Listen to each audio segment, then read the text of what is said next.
Hey folks, we're going to talk a little bit about setting up a rod for, and jigging for walleyes. It's probably one of my absolute favorite ways to catch fish. It's just something special about that jigging and pitching a jig or trolling a jigs and getting that little tick of feeling that bump and setting the hook and catching those fish. It's probably, again, absolutely my #1 favorite way of fishing for walleyes. So someone asked me a long time ago that if I only had to pick one lure that I could use and take a fishing trip, it would be a jig. And it'd probably be an 1/8 or 1/4 ounce jig, because this case here, this is an 1/8 ounce knuckleball jig. I could take that jig and I can fish 1/8 in a foot of water. I can fish in 30 foot of water and anywhere in between. There's no other bait that I know of that you can do that. So it's super effective and extremely versatile, because the other advantage with jigs is you can tip it with a variety of different things. At times one's going to work way better than another, which is just phenomenal to watch and see. But you could take a half a nightcrawler and put on there, you could put a minnow on there, you could put a leech on there. I've got to the point where I do a whole lot of jig fishing using what I would call plastics, even though they're not necessarily all plastics. But there's quite a variety of other things that you can tip this with that sometimes actually have done better for me than actual fishing with live bait. In fact, some places you can't even use live bait. Some places it's illegal to use minnows. So there's a lot of variety, and it pays to experiment, because as I play with this stuff, I've just gotten some really good times and had a great experience catching a lot of nice fish with quite a variety of baits. And what I started with a few years ago was actually what's called Berkley Gulp. This right here is a 3-inch Gulp minnow smelt color, and that was one of the first kind of plastics that I used versus the old days Mr. Twisters. But the advantage of the Gulp, it's actually not plastic. It's actually fish food in a sense. It's biodegradable. It actually dissolves in the water and gives off a scent trail and also has a taste to it. I have literally sat with one of these things on one rod and a live minnow on the other and couldn't get a bite in the middle. They wouldn't touch it, but they would sit and they chomp, chomp, chomp and eat that Gulp, to the point I actually didn't believe it. So I've gotten to the point where I use some kind of plastic almost 95% of the time. I'll use this Gulp. I'll use these Berkley ripple shads. They're not a Gulp product, but they've also got scent to them, and they've got a paddle tail, which gives a vibration. And if you think about how fish eat, they eat based on what they can see, what they can smell, what they taste, what they feel, what they hear. So this has taste, and it also has the vibration, so it appeals to multiple senses, especially if you have dirty water or if the fish are aggressive. This little ripple shad tail, I'll show you how to rig one up here. This is a I think a 2.5 inch ripple shad right here, and you can kind of see that paddle tail and how that wiggles.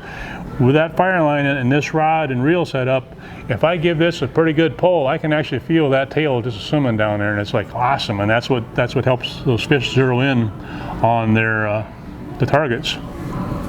I also do a fair amount of fishing with this key tech. The key tech is actually this fat impact or swing impact fat key tech. This is a 3.8 inch tail. Here's one here that I've actually been using, and I've done really well. It's not as aggressive, but it's super soft, so it's like that tail moves with practically no movement whatsoever. And sometimes the fish, especially the pre-spawn bite, when the fish are more lethargic and a little cold, fishing a little bit slower with a bigger tail like this can be really effective.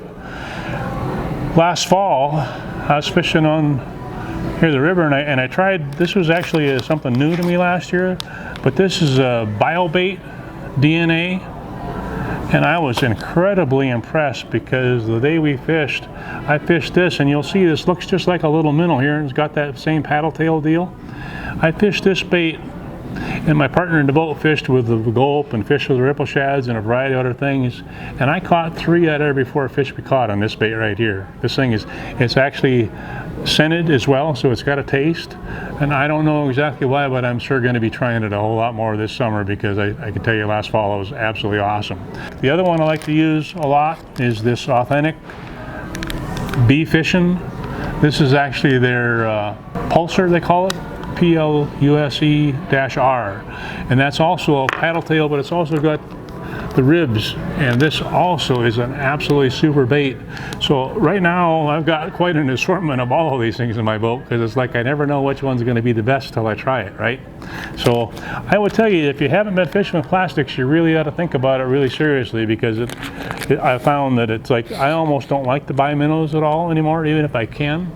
They're kind of a pain to deal with. I will also tell you that I'm pretty particular about things, and if you can kind of see this here, this is again that FinTech Knuckleball jig. You'll see that jig is actually a stand-up head design. You'll see how that sets up there. Well, in this thing you actually have a 100% exposed hook thing here. The whole weight of that lure is down below the shank of that hook, and the barb is way up here. So I mean, my chances of getting this hook into a piece of meat on that fish and getting a good hook set, to me, is a whole lot better. It's got a great line tie here. I don't have to bust the paint out of the eyes. It's towards the forward end of the jig, so when the jig pulls through things, it pulls through cleaner, doesn't get debris hanging up on it as well. And it's got a great bait keeper system here, which actually, there's a little sharp point along with that little notch in the hook shank there that actually helps bait.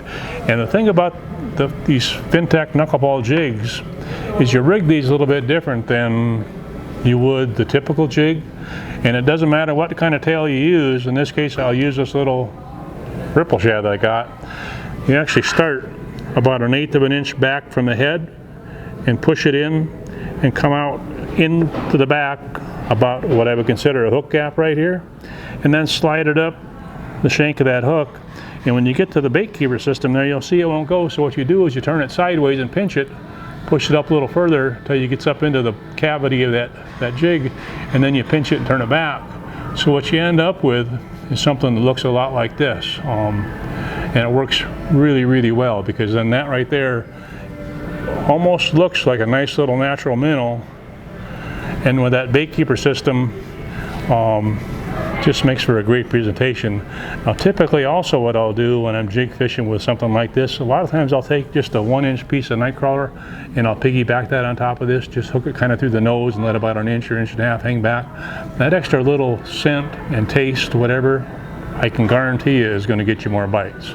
But this makes right here, in fact, you won't get in my boat without seeing something like this rigged up. If you got any questions or need any further information, just stop by any of the North 40 Outfitters stores or check the website at north40.com.